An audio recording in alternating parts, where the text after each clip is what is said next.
Продолжуваме со континуирана и навремена исплата на субвенциите во период кога им се најпотребни на земјоделците.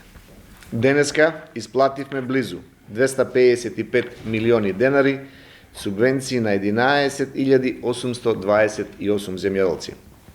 За мерката директни плаќања за градинарско производство во контролирани услови за пиперки, краставици и домати.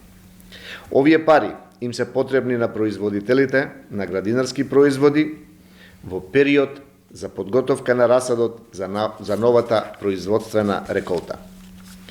Градинарското производство зазема значајно учество во извозот и за секоја мерка е во насока на развој и пред се обезбедување на сигурен откуп и пласман. За да придонесеме кон развојот на ова гранка, ги олеснивме критериумите, односно засадената површина се пријавува збирно за сите градинарски култури. Ова значи дека земјоделските површини под градинарски култури при административните процедури од страна на платежната агенција ќе се гледаат збирно. Тоа ќе резултира со драстично намалување на бројот на земјоделци кои во текот на претходните години се одбивани заради претходно сложени административни процедури.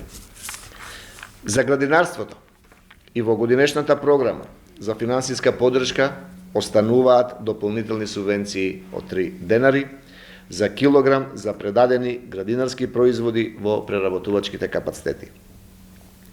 Целта е да придонесеме кон развојот на ова земјоделска гранка за зголемено производство на градинарските производи и зголемен извоз.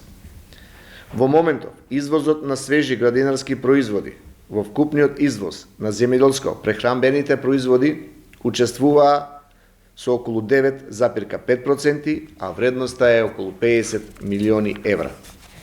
Извозот на преработениот и сушен зеленчук во вкупниот извоз на земјоделски прехранбени производи учествува со некаде 11%, а вредноста е околу 60 милиони евра. Паралелно превземаме мерки и за обезбедување на сигурен откуп и пласман на земјоделските производи. Бордот на директори на Светска банка деновиве го одобри проектот за модернизација на македонското производство во износ од 46 милиони евра, од кои 32 милиони евра се за откупно-дистрибутивните центри. Откупно-дистрибутивните центри ќе се градат на 3 локации и тоа во Скопје, Струмица и Ресен.